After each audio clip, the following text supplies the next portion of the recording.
Afghanistan. I've been there and seen the beauty of its mountains and its fields of wildflowers. I've also seen the ugliness that war can bring to a country and to its people. I was a soldier there for 2 tours of duty, but now I'm home. There have been other soldiers in my family. When I was little, every November 11th, my parents took my sister and me to the cemetery to place a wreath of red poppies on my great-grandfather's grave. It was usually a cold, gray day. When we got to the cemetery, we stared at the name on the headstone, John William Peterson. We said a prayer, left the wreath, and drove back home, usually in the rain.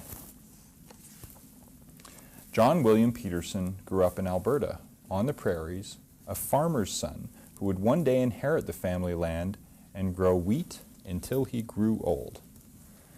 But in 1914, as the sun brought the harvest time closer, a war began far away in Europe. Young John went into town with his friends and signed up to become a soldier. It was autumn. The young men said the war would be over by Christmas. There would be adventures to remember for the rest of their lives. They called it the Great War. It wasn't so great after all. And it wasn't over by Christmas.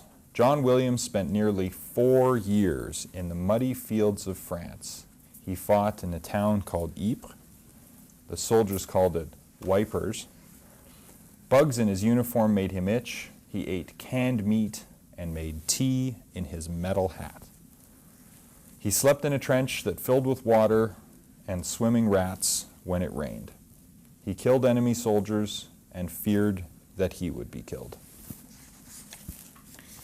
John William Peterson didn't die in the Great War, but on one hot summer's day on a battlefield that was once glorious with the ripening wheat, an explosion changed his life. He went home to Alberta without one of his arms.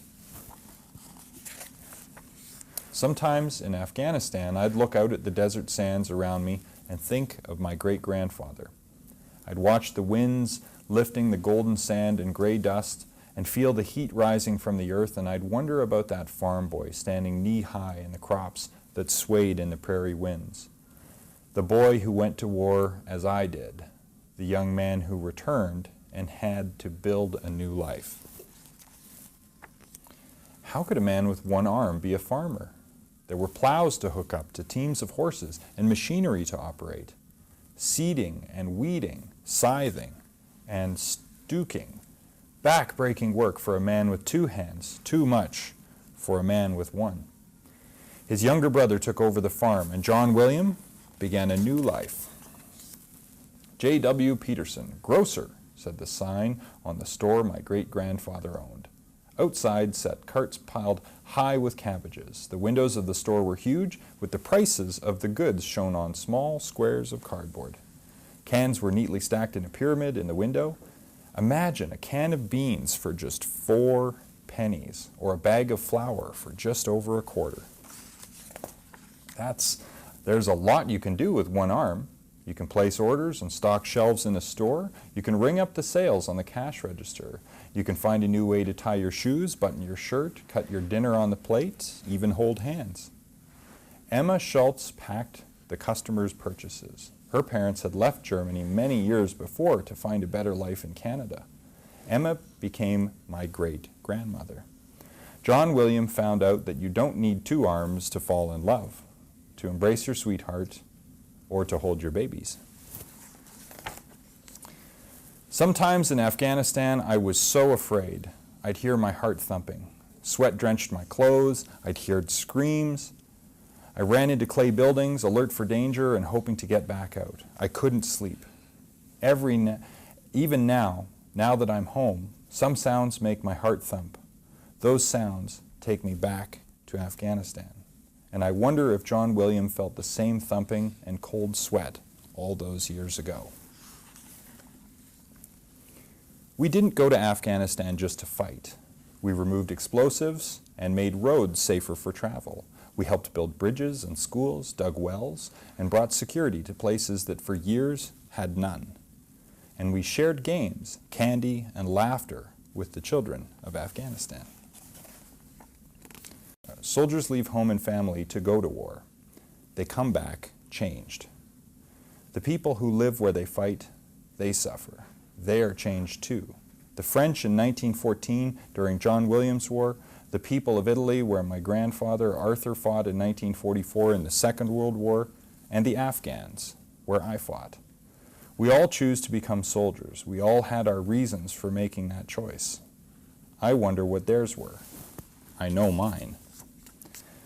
I didn't die in Afghanistan, but on one hot summer's day on a quiet, dusty road, an explosion changed my life. As I walked along, glancing towards the homes and watching for danger, I saw children peeking from the windows.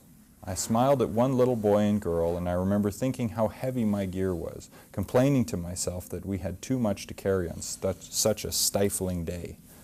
I took my next step. That step could have been my last. Like one of my comrades, Brendan, I could have traveled home along the highway of heroes. Many times people stood silently on the bridges over that highway. Some sang "O Canada" as the cars carrying the soldiers' coffins drove past. In an Ottawa cemetery, marble gravestones mark where Brendan and other Canadian soldiers who died in Afghanistan are buried. Above them, a Canadian flag snaps in blustery winds, like the winds I felt in Afghanistan. On November 11th, I visited the local memorial for remembrance ceremonies.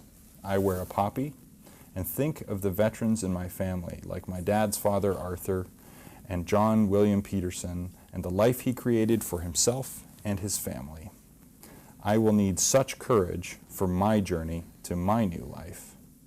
Now I am a veteran with my own stories to share, and when I am ready.